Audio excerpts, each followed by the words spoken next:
Scarlet spring, like everything. Assalamualaikum warahmatullahi wabarakatuh. Baiklah anak-anak, selamat pagi semuanya. Nah, sebelum kita mengawali pembelajaran kita pada pagi hari ini, lebih baik kita berdoa terlebih dahulu supaya apa yang akan kita pelajari dipermudah oleh Allah, supaya apa yang kita pelajari dapat kita terapkan dalam kehidupan sehari-hari. Siap? Iya, marilah kita berdoa terlebih dahulu. Ibu akan memimpin doanya. Siap? Angkat tangan kananmu, angkat tangan kirimu, gabung jadi satu, marilah berdoa. Berdoa dimulai. Bismillahirrahmanirrahim. Rabbi zidni ilma warzuqni fahma. Berdoa Amin. selesai. Nah, anak-anak, kita sudah berdoa. Sekarang ibu akan mengabsen. Siapa yang tidak masuk pada pembelajaran kali ini? Siapa? Oh, si Rido. Kenapa Rido tidak masuk? Sakit? Mana suratnya? Iya ya, ini ada di meja ibu, sudah suratnya. Nah, anak-anak harus saling menjaga kesehatan ya. Kalau sakit, anak-anak sendiri yang rugi. Siap? Iya, pintar anak-anak ibu. Nah, ibu lihat anak-anak ibu ini kurang bersemangat dalam belajar. Ibu jadi kurang semangat juga dalam mengajarnya. Nah, untuk menambah semangat kita dalam pembelajaran, ibu akan mengajak kalian untuk bernyanyi terlebih dahulu. Kita akan bernyanyi lagu Kebunku. Ada yang tahu? Iya, kan kalian dulu pernah TK, pasti diajari lah lagu Kebunku. Nah, sekarang kita akan bernyanyi. Siap? Kita nyanyi bareng-bareng. Kalau ada yang nggak nyanyi, ibu akan mengulanginya lagi. Siap? Iya. Lihat kebunku penuh dengan bunga. Ada yang putih dan ada yang merah. Setiap hari ku siram semua. Mawar melati semuanya indah. Lah, itu yang belakang kenapa tidak bernyanyi? Tidak hafal lagunya. Kalau hafal ya bernyanyi. Kawan-kawannya bernyanyi kok malah bengong sendiri. Ayo kita ulangi sekali lagi. Itu yang bengong tadi ikut nyanyi ya. Lihat kebunku penuh dengan bunga. Ada yang putih dan ada yang merah. Setiap hari ku siram semua. Mawar melati semuanya indah. Nah, gitu dong, semangat. Harus nyanyi semuanya, oke? Apakah kalian sudah siap untuk belajar sekarang? Kalau ibu bertanya apakah kalian sudah siap, kalian harus menjawab siap, siap, siap belajar, oke? Apakah kalian sudah siap belajar? Siap, siap, siap belajar. Nah, gitu, semangat semuanya. Sekarang ibu akan bertanya, apakah kalian sudah mempelajari apa yang akan kita pelajari hari ini? Iya, emang kita belum mempelajari di sekolah, tapi kan di rumah kemarin ibu suruh membaca apa yang akan kita pelajari pada hari ini. Apakah ada yang tahu? Iya, itu yang belakang, siapa namanya?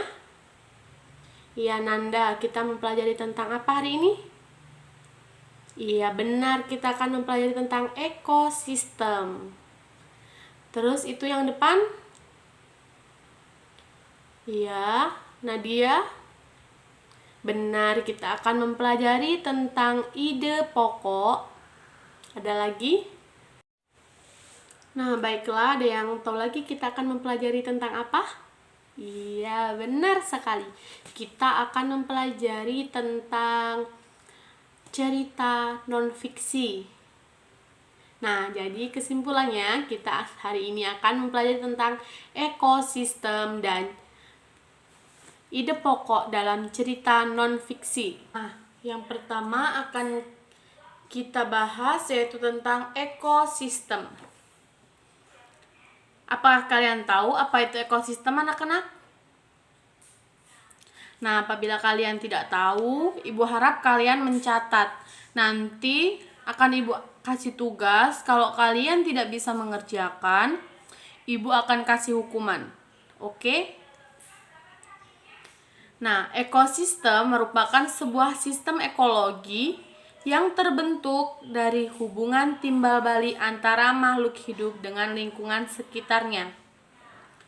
Ekosistem juga sering disebut sebagai kesatuan utuh dan menyeluruh yang terjadi antara unsur lingkungan hidup yang saling mempengaruhi.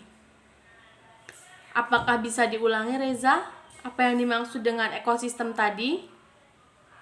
Iya, benar sekali.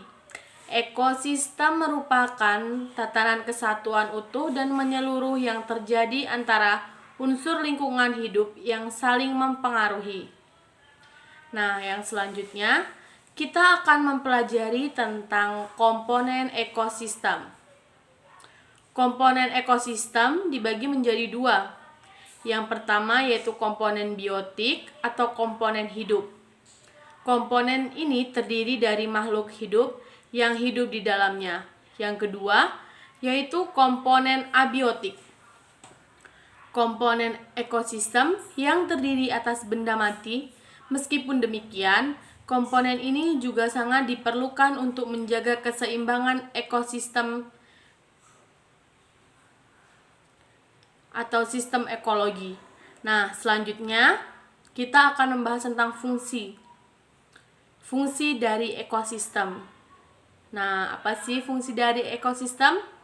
Ada yang tahu nggak? Nah, yang akan kita bahas di sini yaitu fungsi ekosistem. Fungsi ekosistem itu ada 4. Yang pertama, proses yang dilakukan makhluk hidup terjadi akibat dari pengaruh lingkungan abiotik. Yang kedua, ekosistem memberi gambaran ekologi kehidupan yang berbentuk piramida rantai makanan. Yang ketiga, mengetahui proses yang dialami komponen abiotik akibat dari pengaruh komponen biotik atau makhluk hidup. Yang keempat, menjaga keseimbangan alam dan lingkungan di sekitarnya. Nah, apakah anak-anak tahu apa itu ide pokok? Iya, benar sekali. Ide pokok merupakan gagasan. Ada yang lain? Iya, benar juga. Ide pokok merupakan ide utama. Jadi, ide pokok merupakan ide atau gagasan utama yang menjadi bahasan dari sebuah bacaan.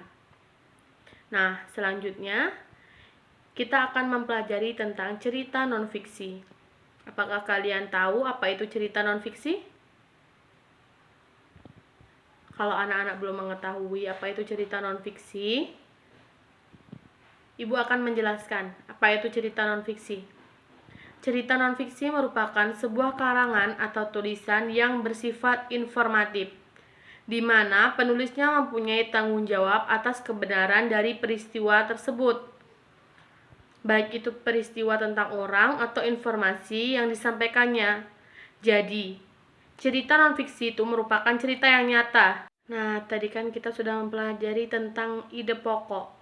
Kita juga sudah mempelajari tentang cerita non-fiksi, ekosistem.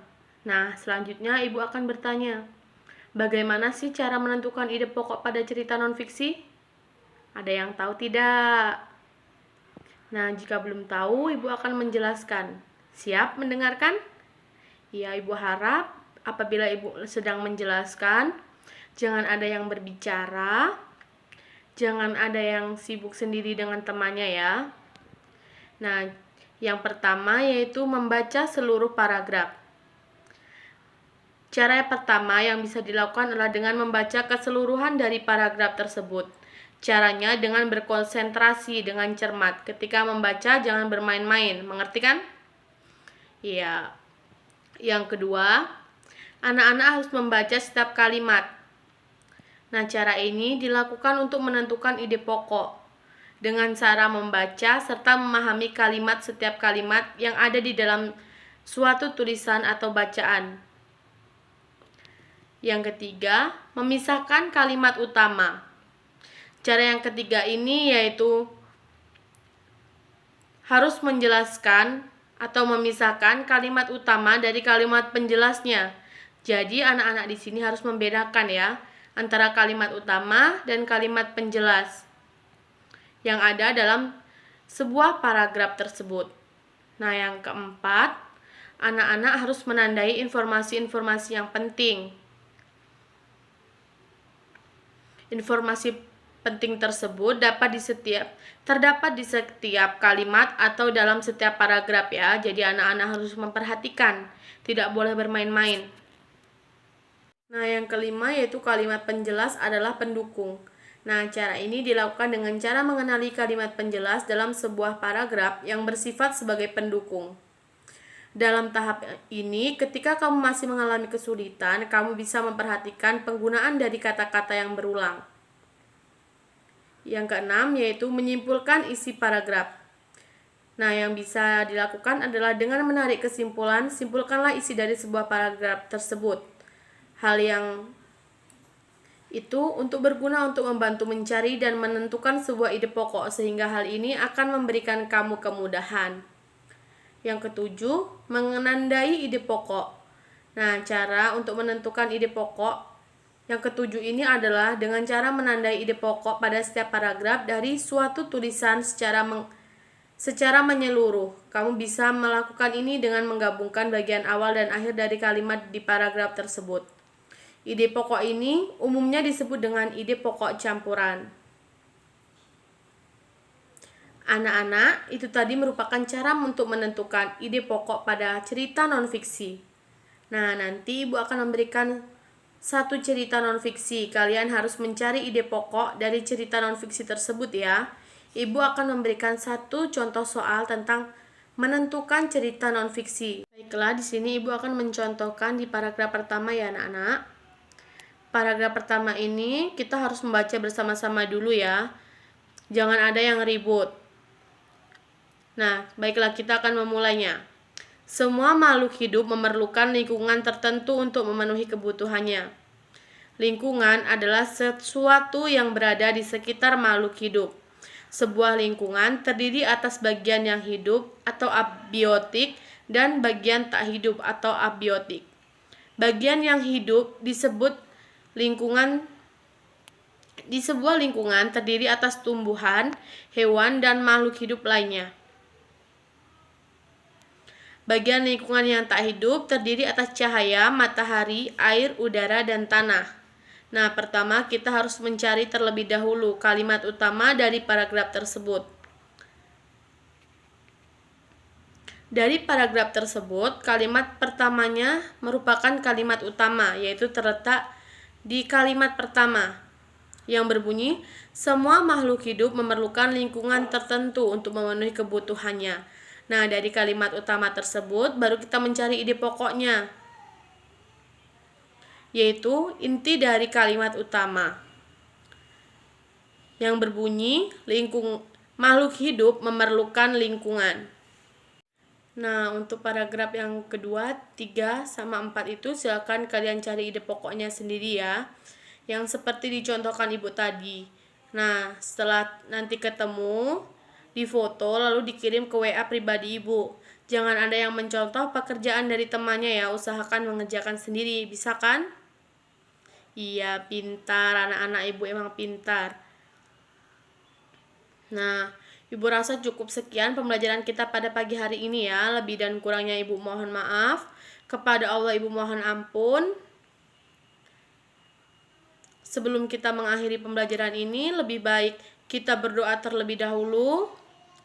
Berdoa dimulai.